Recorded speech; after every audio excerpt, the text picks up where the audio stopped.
Mukadzi wehama rino izuva re40 rokuverengwa kweoma, zvichireva vhiki 6 dzapfuura uyezve namazuva 2 okuverengwa kweoma, tichiti makaropafadzwa imi Mwari Baba, makatipa mitemo yenyu inotitsvenesa uyezve makatirayira pamusoro pekuverengwa kweoma. Amen. Tiri kutarisawo pamusoro peumambo hwokudenga.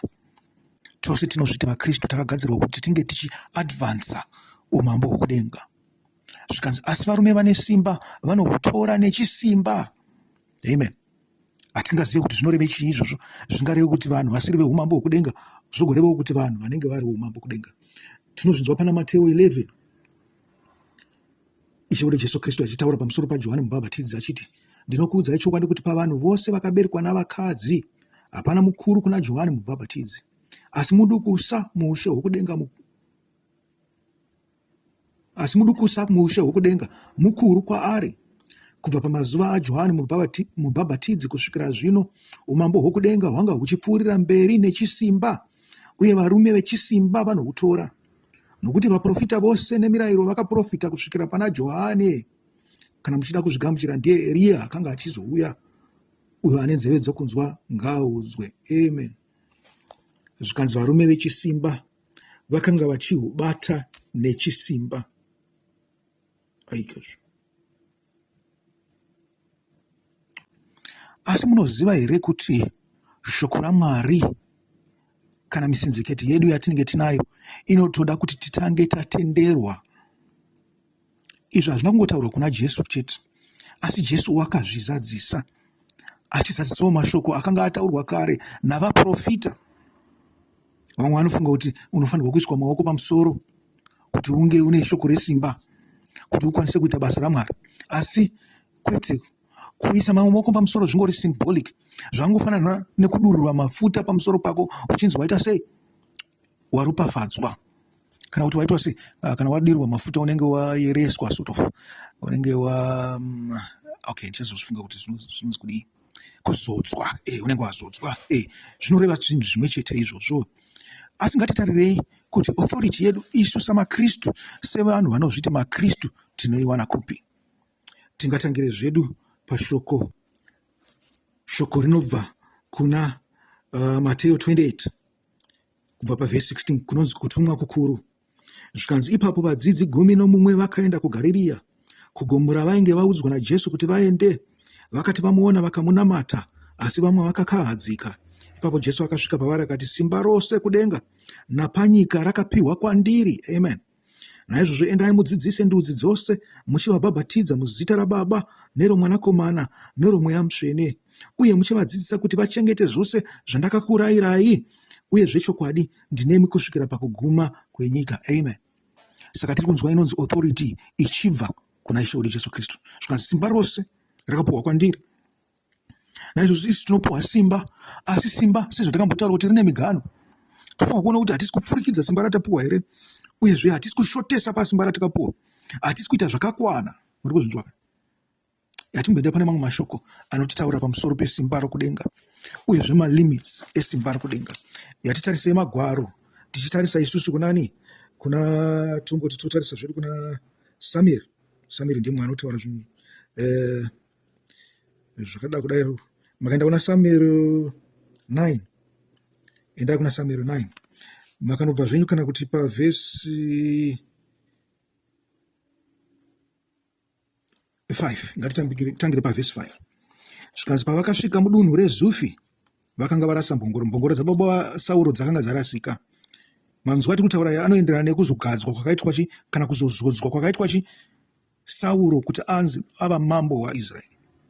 Zvikanzi pavakasvika mudunhu reZufi, Sauro akati kumuranda waaive naye, uya tidzokere, zvimwe baba vangu vangarega kufunga nezvembongoro vakatanga kufunganya pamusoro pedu. Asi muranda akapindura achiti, tarirai, muguta rino mune munhu waMwari. Amen. Munhu waMwari, tai munhu waMwari anoremekedzwa zvikuru, uye zvinhu zvose zvaanotaura zvinoitika. Amen. Saka munhu ichi muprofita. Zvikanzi handei ikoko iye zvino zvichida achatiudza nzira yokuenda nayo. Sauro akati kumuranda, kana tikaenda murume uyu tinganomupei? Hatina chekumupa kana tikasvika kuna munhu. isi tichida maservices ake, tichida kunobvunzira. Amen. Zvokudya zvanga zviri mumasaga edu zvapera. Hatina chipo chokundopa munhu waMwari. Chii chatinacho? Muranda akamupindura zvikuru achiti, tarirai ndine chikamu chimwe chete muzvina. Amen. Zvinonzi kota, kana makota maiaziva, anga ari makota, I think zvakaida kuita sematiki nezvimwe zvinhu zvakadaro. Zvikanzi asi iri rakanga riri cheshekeri resirivheri. Sirivheri ndo yashandiswa patemberi. Shekeri ndo uremu hwemari yacho. Unoziva. Zvikanzi muzvina pashekeri. Shekeri yakanga iri standard measure yekutemberi yaMwari. Zvikanzi ndichachipa kumunhu waMwari kuti agotiudza nzira yokuenda nayo. Kare munyika yaIsraeri kana munhu achienda kundobvunza Mwari aiti handei kumuoni, nokuti muprofita wanhasi ainzi muoni kare. Sauro akati kumuranda wake, zvakanaka, uyai tiende. Saka vakasimuka vakananga kuguta kwaaiva nomunhu waMwari. Amen. Tikuda kunopuhwa something nemunhu waMwari. Zvikanzi toenda takabata chipo. Vanhu vaMwari zvichida vaitoita kunge n'anga kare. Isi tinoziva kuti kuna Mwari akubhadhariswe chi. Zvimwe unenge watongofamba zvako wongonosanganawo nemunhu waMwari, wotobva ikoko watione zvimwe zvinhu zvavanenge wakabata. Ivo ndivo vanenge vari vachipa, kwete kuti ndivo vanopuhwa. Ivo vakafanira kukuita sei? Kupa. Amen. Patiri kusvika ndo patinoda apa. Pavaikwira gomo kuenda kuguta iri, vakasangana navasikana vaienda kundochera mvura. Vakavabvunza vachiti, muoni aripiko? Aripo here? Amen. Zvikanzi vasikana mhandara ndonzwa dzaienda kunochera mvura. Idzi mhandara dzeshoko, kana zvichinzi mhandara sezvakaita mai Maria, zvakafanana neshoko rakangoita zvarakangaita. Zvikanzi rinochera mvura riri kuita sei? Utsvene. Ndonzwa utsvene. Okay, tovatora sevanhu vari kuenda kunochera mvura, vari kuenda kunotsvaga understanding yemashoko aMwari. Zvikanzi vakapindura vachiti, aripo, ari mberi kwenyu, kurumidzai, achangosvika iye zvino muguta redu, nokuti vanhu vane chibayiro panzvimbo yakakwirira. Amen. Zvikanzi achangosvika muguta, kurumidzai munomubata kana muchida kumubvunzira, nokuti pane rimwe bhizinesi raanaro raanoda kuita muguta muno. Zvikanzi vanhu vari kuenda kunzvimbo yakakwirira, zvichireva kuti vanhu vanenge vatiungana ikoko vakamirira munhu waMwari. Amen. Muchingopinda muguta muchamuwana asati aenda kunzvimbo yakakwirira kundodya. Amen. Kana iye ari kundonodyawo munhu waMwari, navanhu vari kundonodyawo. Vanhu havatange kudya asati auya, nokuti anofanira kuropafadza chibayiro. Mushure maizvozvo ava vanenge vakakokwa vozodya, endai iye zvino munofanira kumuwana nguva idzo dzino. Amen. Chishona chacho chinotinetsei. Chishona chanhasika, isu taiverenga chishona chakare tingadai tanga tisina matambudziko pakuverenga shoko iri. Asi ranhasi iri, chishona chacho handicho chakanaka, hachina kumboshata. Ndo chiruzi chacho. Asi ndofunga panozopfuura 100 years isusu namatauriro edu tinei tisanzwanane nevanhu ivavo vanenge vachitaura chishona vari mberi. Muri kuzvinzwa? Asi pabuda shoko rekuti chii? Kana muprofita, kana munhu waMwari uyu asina kuropafadza chibayiro ichi, vanhu havangatange kudya. Zvikanzi chibayiro chinofanirwa kutotanga chaita sei? Charopafadzwa. Amen. Hama vadiwa, chimborangarirai, chimbodzokerai shure mumbonyatsofungisisa kuti imi zvamakatanga kutenda zvichida makakurira, kana maikurira mumachechi akaita sene Methodist, Anglican, Roma, chichichi, hamuna dambudziko rakanyanya. Unoziva. Asi kune vamwe vakanga vari kunze uku, imi zvamakatanga kuverenga Bhaibheri, kuriko kudya kwedu, kuriko muviri waIshe wedu Jesu Kristu, kwakanga kwaropafadzwa nani kuti muzodya. Ndikuita kunge ndiri kuvhunza vanhu vari kunze kwekereke, asi nyangwe nemukati memakereke edu munondisaura kuti tese tainzwisisa paBhaibheri, uyezve zvataiparidzirwa izvi taizvinzwisisa here. Pamakazozvitanga kuzvidya imimi, kuzozvigamuchira sechidyo chakanaka, chakanga charopafadzwa nani? Ndiani akanga aropafadza shoko iri? Bhaibheri raunaro haunangoenda wakanotenga kushopu wakatongotanga kuverenga. Kana inini handisana kumbotenga Bhaibheri, ndimbokudzai chokwadi kuti handisana kumbotenga Bhaibheri muupenyu hwangu hwose. Mabhaibheri ndinoita ekunhonga. Unoziva, ndinongoriona rakati rabhata. Dzimwe nguva anenge asingashandiswi zvavo nevanhu. Mafirst Bible ndakaritora payunivhesiti, pandanga ndiri payunivhesiti. Munoziva payunivhesiti pane mamwe mabhukusi anenge vasisashandisi, avanobudisa panze, vachiisa panze paipa. Saka ndakapfuura neipapo, ndakaona pane mabhuku anga ari panze, ndikati dai ndiri kuZimbabwe ndaitopa zvangu hama dzangu kuti dziverenge mabhuku aya. mabhuku aya akakosha, ndo anotipa nhoroondo yezvinhu zvose zviri kuitika mazuva ano. Ndo kutanga akanga aripo anenge achinzi aexpire, maona kuti zvimwe zvinhu zvacho hazvisiri relevant, kana kuti zviri relevant asi zviri outdated. Uri kunzwa? Ipapo ndo pandakaona bhaibheri rangu rekutanga, it had a blue purplish cover. Unoziva, ranga riri rechirungu. Ndiro randakatanga kuverenga iroro, ndakaverenga kubva kwokutanga kusvikira kwokupedzisira, ndichizwa zvaibuda imomo. Ndikaverenga futi ndikazoti zvino zvandapedza bhuku iri, imagine akungoverenga zvangu pandinoda. Asi pandanga ndichiverenga pose apa, handinamboverenga ndichiti ndichada kushandisa zvinhu izvi, ndanga ndichikoverenga nyaya idzi. Unoziva, dzimwe nguva ndaiti ndakatanga kubata bhaibheri so ndakamirira zvangu kuti lesson itange ndiri muPM yangu, ndototanga kuverenga bhaibheri riya. Lesson yaitopfuura ndichingoverenga bhaibheri chete. Ndakabata bhaibheri ndotorebva kulesson, ndotozokumbira vamwe manotsi kuti akomana ndiudziwe kuti ko chamanga muchiita kulesson chii. Asi apa ndinenge ndafumira kuenda kuuniversity, ndonomirira kuti lesson itange. Bhaibheri racho raibuditsa zvinhu zvinoshamisa kwandiri. Ndiri kuti mbonyatsoziva kuti munhu aimbe ngakabata bhaibheri iri ndiani, munhu aimbe ngachishandisa bhaibheri iri ndiani. Ranga riri reuniversity here kana kuti rangosiyiwa, because ranga risina kana chidhindo cheuniversity rakanga chiripo. Ndikafunga kuti pamwe munhu angorisiyawo panze akati ndakatotanga kuzozviona kwatopera mazuva akawandisa kuti but bhaibheri harina chidhindo, sei rakanga raiswa pane mabhuku akanga ari panze anenge achinzi haachadiwa nelibrary yeuniversity. Ndakati pamwe ndakatobira munhu bhaibheri. Kubva ipapo handina kuzombotenga bhaibheri. Mabhaibheri angu ose rimwe ndakapuhwa, ndakabva naro ikoko kuZimbabwe, asi rakanga risingaverengwi. Rakanga rakangogara zvaro riri musherufu, rakanga riri shona. Ndakatozotanga kuriverenga time ndakurishandisa. Asi mabhaibheri ose echirungu andakawana handina kana 100 ndakambotenga, which means kuti upenyu hwangu hwose handambobvira ndatenga bhaibheri. Ndaiita zvokupuhwa, kwaaibva kwacho handizivi, aingoerekana mumaoko mangu. Ndaingoerekana ndaona bhaibheri risingashandiswe muri kuzvinzwa. Asi zvakanaka kutenga bhaibheri, nditoone shungu yekutengawo bhaibheri. Ndichanyatso unotenga zvangu, kune mashops akanaka ekutenga bhaibheri. Zvikanzi shoko iro rinofanirwa kunge rakaropafadzwa. Raropafadzwa nani kuti mugozorishandisa. Murikuzvinzwa? Kana makambondinzwa ndichiti munofanirwa kunamatira shoko, izvozvo muzvitore seriously. Nekuti bhaibheri kana wakaribata ripota uchirinamatira, iwo ndounoziva Mwari wako waunonamata ari kudenga. Wopota uchinamata usati waita sei? Wariverenga kuti Mwari akuzarurire. Nekuti mune zvimwe zvinhu zvinoshamisa zvamusati mambonzwa, uyezvo zvamusingambonzwa vanhu vachitaura. Pane zvimwe zvinhu zvinoshamisa zvinotaurwa navanhu, asi iwo nechapta yako paunozarurirwa napo naMwari, ipapo yakona kupa ignore.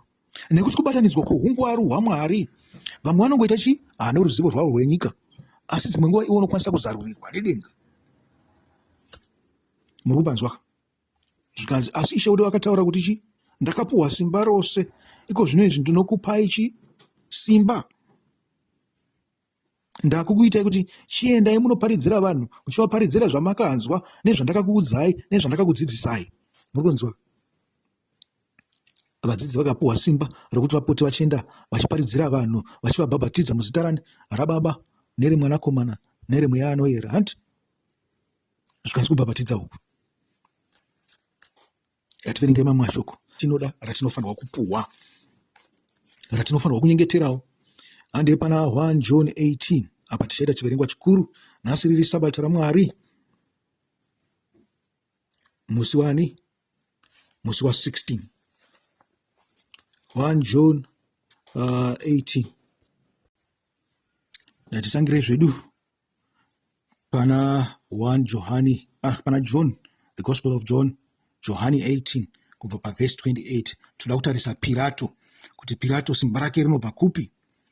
Zvikanzi vakazobvisa Jesu kumba kwaKaifasi vachienda naye kumuzinda womutongi wenyika. Aya aiva mangwanani. Ivo pachavo havana kupinda mumuzinda imomo kuti varege kunyoreswa, vachiitira kuti vawane madyiro ePasika. Amen. Vari kunomubvunzira kune wakang'ora, ivo vachida kudya Pasika. Vabatisise ipapo. Kunobvunza kuna vakang'ora, imi muchida kupinda panzvimbo tsvene, zvinoita here izvozvo? Naizvozvo Pirato akaenda kwavari akati, imhosva iko yamunoti yakaparwa nomunhu uyu? Vakamupindura vachiti, dai munhu uyu anga asina mhosva, tingadai tisina turira kwamuri. Pirato akavati, chimutorai kaiye mundomutonga maererano nomutemo wenyu. VaJudha vakati kwaari, isu hatibvumirwi kuuraya munhu. Izvi zvaiva zvokuzadzisa zvakanga zvambotaurwa naJesu zvokuti aizofa norufu rwakaita sei. Pirato akapindazve mumuzinda akadaidza Jesu akati kwaari, iwe uri mambo wavaJudha here iwe? Jesu akapindura achiti, izvi zviri kubva mupfungwa dzenyu here kana kuti matotaurirwa navamwe nezvangu? Pirato akapindura achiti, ko ini ndiri muJudha here ini? Rudzi rwako navaprista ndivo vakuturira kwandiri. Chii chawakaita iwe? Jesu akapindura achiti, umambo hwangu hausiri hwapasi pano. Dai umambo hwangu huri hwapasi pano, varonda vangu vangadai varwisa kuti ndirege kuiswa mumaoko avaJudha. Zvino umambo hwangu hausi hwapasi pano. Pirato akati kwaari, heya uri mambo nhai? Jesu akapindura achiti, inga matozvidudze wani kuti ndiri mambo. Ndizvo zvandakazvarirwa uye ndizvo zvandakavinga pasi pano, kuti ndizopupurira chokwadi. Munhu wose ari pachokwadi anonzwa izwi rangu. Pirato akabva amuti, chokwadi chii? Amen. Zvikanzi paakapedza kutaura izvi akaendazve kuvaJudha akavataurira kuti, ini handione mhosva yaanayo, asi imi mune tsika yekuti ndinofanira kukusunungurirai munhu mumwe chete paPasika. Munoda here kuti ndikusunungurirei mambo wavaJudha? Vakadaidzirazve vachiti, kwete munhu uyu, asi Bharabhasi. Zvino Bharabhasi akanga ari gororo. Amen. Zviri kunzi chiyapa? Zviri kunzi iwe Pirato haungatipe simba rokuziva Jesu. Muri kuzvinzwa? Ndozvokutaura. Haungatipe simba rekuziva Jesu. Unoziva Jesu kupi iwewe? Zvikanzi ungatisunungurira Bharabhasi. Saka muchinzwa vaprista vakazoti, tipe zvako Bharabhasi. Amen. Uyu Jesu ari kutaura kuti tifunge unoziva kuti mwanakomana waMwari, munhu woumambo haumuzive iwe, nokuti hapana chaunoziva nezvemagwaro matsvene. Muri kunzwa kudada kwavaprista? Ehe, zvaitika panyama, asi chinzwawo pamweya zvazviri kureva. Kunzi shoko raMwari tinofanirwa kutoita sei? Kuti titorinzwisisa, panofanirwa kunge pane mumwe munhu waMwari anofanirwa kutanga ariropafadza, sezvatanzwa kunani? Kuna 1 Samuel 9. Zvikanzi iwe Pirato haungaropafadze shoko, asi zvinoenderana neumambo hwako ungatotipa Bharabhasi. Tipe Bharabhasi. Unogona kutipa Jesu abva kuna Mwari akabva kwatiri sei? Tipe Bharabhasi tigopota utichita sezvaunoita iwewe. Asi Bharabhasi anga ari chi? Muurayi. Anga iri mhondi. Pirato akatora Jesu akati arohwe tapa chapter 19. Zvakanyanya, masoja akaruka chiremba cheminzwa akachiisa pamusoro pake, akamupfekedza gemenzi roruvara rwohute. Vaipota vachiuya kwaari vachimukwazisa vachiti, kwazviwaikwa mambo wavaJudha, vachimurova nembama. Amen. Ruvara rwehute. Ameno pamwe hute kana dzichiri tsvuku paya ndozvaari kureva. Saka ichita kutoiti kala kai. Ruvara rwehute. Zvino hute inoti yombotsvuka yozvita dema handi. Inotanga iri green. Yoita katsvuka kana kuti kuita ka yellow so. Hute dzakasiyana siyana. Indi kutaura chiko. Pane hute dzakasiyana, pane dzimwe dzine mvura yakawanda ziya. Kozo dzimwe dzatinodya dzine dziri nhema dziya. Vakakurira kumusha vanoziya. Dzakasiyana siyana. Indi kutaura dzemvura yakawanda ziya. Pane hute.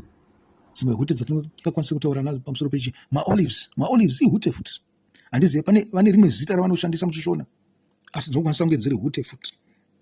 Dzinonzi hute dzemi-olive. Verse 4. Pirato akabuda zvakati kwavari, chinzwai, ndava kumuburitsa kwamuri kuti muzive kuti ini ndashaya mhosva yaanayo. Saizvozvo Jesu akabuda akapfeka chiremba cheminzwa negemenzi roruvara rwohute. Pirato ndokuti kwavari, chitarisai muone munhu uya.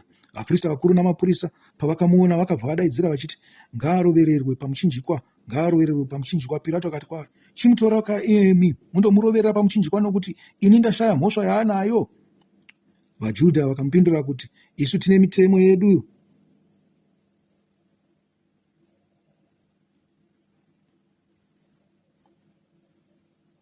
Maererano nomutemo iwo anofanira kuti afe nokuti akazviita mwanakomana waMwari. Pirato paakanzwa mazwi aya akabva anyanya kutya, akapindazve mumuzinda akati kuna Jesu, iwe unobva kupi iwe? Asi Jesu haana kupindura. Naizvozvo Pirato akati kwaari, hausi kuda kutaura neni here? Hauzivi here kuti ndine simba rokukusunungura nesimba rokukurovera pamuchinjikwa? Amen. Ndozvatiri kuramba kuti Pirato haana simba rokupa vanhu rokuropafadza shoko richazenge richishandiswa navanhu. haana simba rokuisa chii maoko vanhu pamusoro, haana simba rokuzodza vanhu. Muri kuzvinzwa? Zvino muma institutions atinawo, maorganizations akaita semakereke edu, ingava Methodist, ingava Pentecostal, ingava dzimwe kana Roma kana Anglican kana mamwe makereke ose zvawo apasi pano, zvikanzi akapindwa norukonye, akapindwa nechipfukuto. Muri kunzwa? Saka tingafunga kuti zvari kunzi kereke itsvene, asi kwete. Kana chipfukuto chirimo, zviri kureva kuti pane vamwe vakaora varimo, asi ndivo vari kutiisa maoko pamusoro nhasi.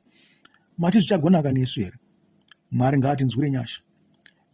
Miteuro yenyu ngairegere kuva shoma pamusoro pekuda kunzwisisa shoko raMwari, pamusoro pekuti Mwari akuzarurirei, nekuti vanofanira kunge vachikuropafadzai, vanofanira kunge vari vaprofita vakazara noumwari nomweya woumwari, sezvakanga zvakaita Ishe wedu Jesu Kristu.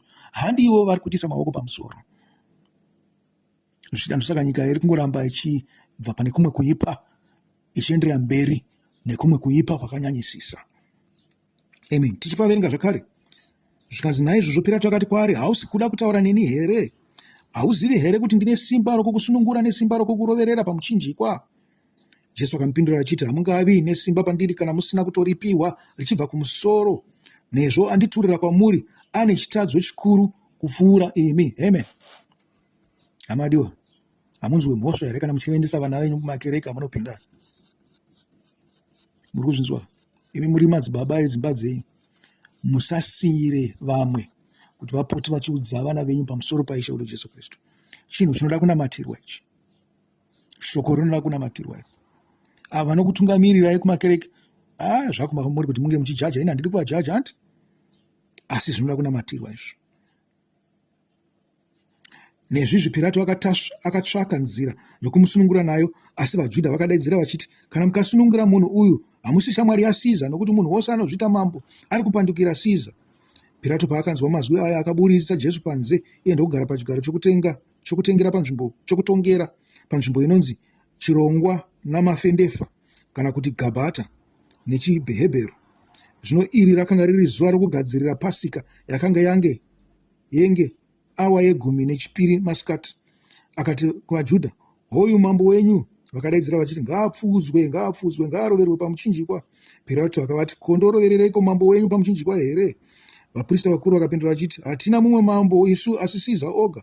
Papo Pirato akamisa mumaoko avo kuti aroverwe pamuchinjikwa. Amen. Ukuzvinzwa?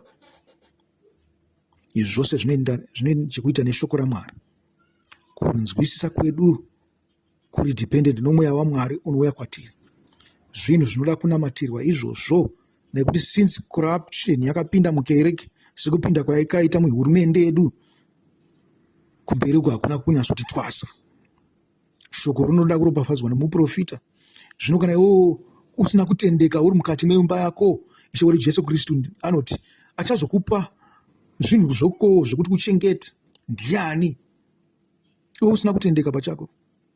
Ngative takatendeka kushoko raMwari.